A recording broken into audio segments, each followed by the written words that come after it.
They're colorful, magical, exotic and expensive. The famous Balinese ceremonies that give the island of the gods its beauty and charm. This is the cremation of an old man who died in a traffic accident.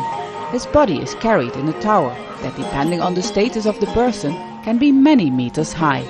For the ceremony, the priest, the offerings and the food, the family has to pay nearly $2,000.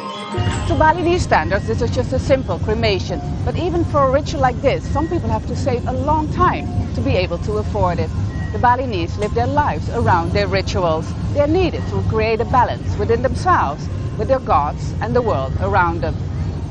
3 times a day, small offerings are made at a home temple in every Balinese house. For Santi, who earns money as a cleaner, the daily rituals and ceremonies have become a huge burden. Some ceremonies can cost up to $6,000. I can only do this when I borrow money from the bank and pay back later from my salary. Only a small ceremony at one of Bali's main temples, Tanah Lot, cost Santi and her friends around $30, enough to buy food for a week. The Balinese not only have ceremonies for every stage in their lives, but also for their possessions, to bless them and show thankfulness. From the 420 days in a Balinese calendar, 108 are for the gods.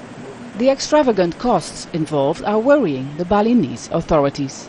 Don't force poor people to make a very big ceremony.